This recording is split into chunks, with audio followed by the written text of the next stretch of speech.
Hello there. Well, yesterday I talked some about enforcement when you catch kids cheating on a test. And today I'd like you to suggest some methods that you may know about and some methods you may not know about or have not considered to prevent students from being tempted to cheat on tests. One of the ways that you can help students be anxious enough to where during the test they don't look at other students' papers is to be a moving person quietly, as close to silently as you can, behind them.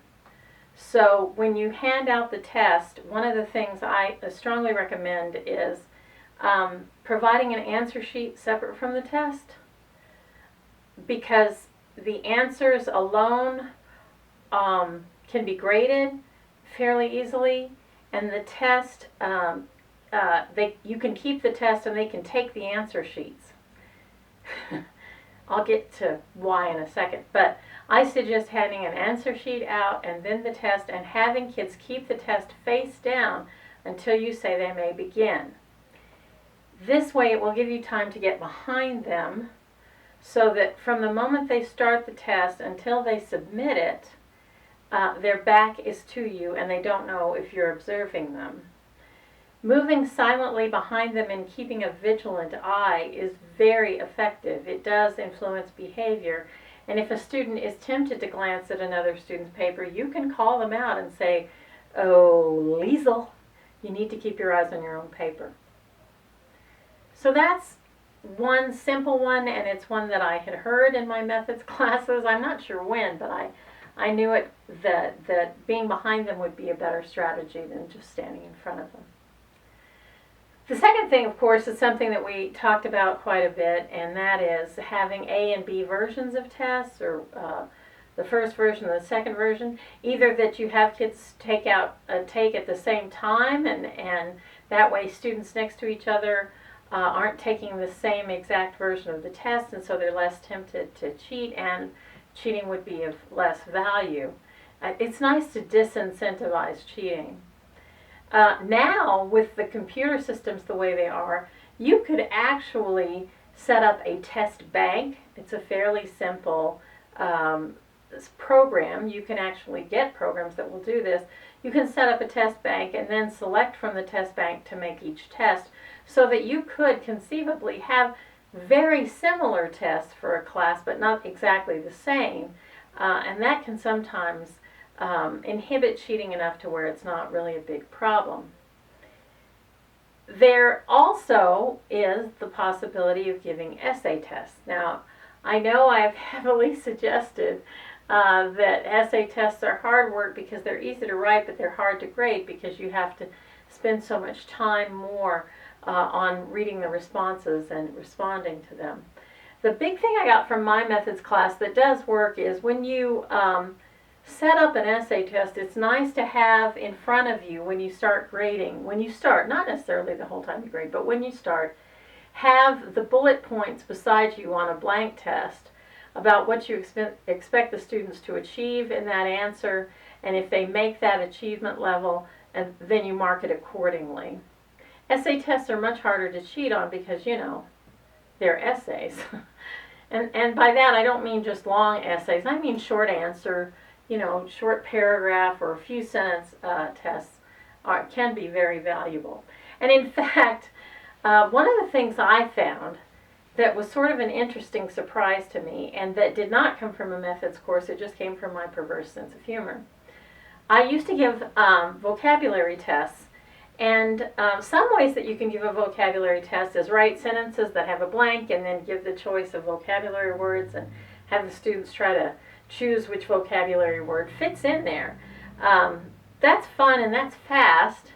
The other thing that I would recommend about that, if you do that, is instead of on a multiple choice test or a fill in the blank test like that, instead of asking for the correct answer, ask for the best answer. That always puts you in advantage because you get to decide what's the best answer. Students can argue about what's correct, but you get to say what's best, and they better try to adhere to it. The other thing that you can do, and that I've done, is custom essay tests. In other words, each student has their own essay test or essay questions that they have to answer, so that it is legitimately possible for a student to write the answers to the essay test and let another student in the room read it if they want to. They never want to. They never want to. They all want to get out of there the minute the test is over, right? But customizing essay tests does make it very difficult to cheat, because each test is designed for the student in particular. But there's an advantage to this. It does take a lot of time to grade. It doesn't take a super lot of time to make, but it takes a lot of time to grade. But the surprising thing by customizing the test is the kids actually sort of get excited by it and like to discuss it and write really hard for it. That's what I found anyway, that when they wrote particularly for a question that was written for them or a set of questions that was written for them, they tried extra hard. So actually those tests, I often got excellent performance on those tests. I jumped the shark though, I jumped the tracks here. I want to go back to this issue of vocabulary tests. Not only can you do the fill in the blank on vocabulary tests, you can do the ultimate simple vocabulary test, which is mix up the vocabulary words and say, write a definition for each of these and use each one in a sentence, and have like 15 of the 30 vocabulary words on the test, randomly chosen. Well, what I found was students who had studied would go through and do the test and do their best and perform. But students who hadn't studied would just basically give up and turn in a blank test, which I hated. And I think teachers go through that even now. They get a kid that doesn't try on a test, they hand it in, and I just hate that. Now, on multiple choice tests, they go ahead and guess. They're open to that kind of attempting. But filling in blanks, boy, they don't want to spend any time doing that. But I found a way to get them to try on the test and to actually get them to work during the test. If nothing else, just practice their writing. And that is this. I set up a test where students got so many points for each definition they got right. And then I gave them half points for any definition that was wrong but was funny, that made me laugh. I have never seen the kind of yield that I got from that test before. The kids who didn't study at all worked harder on that test than any of the kids who had studied, because they wanted some credit and they were willing to try to be funny.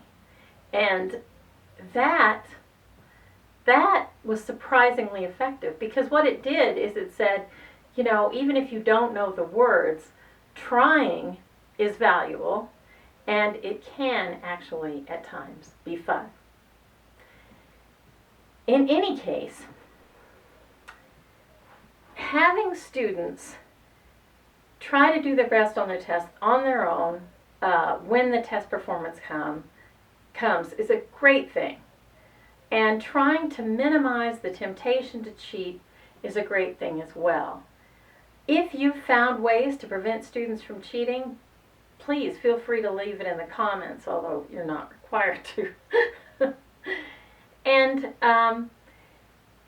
think of, when you're teaching or when you're in a class, taking a class, think of the tests as an opportunity to show what you know, not as a sort of punitive pressure experience.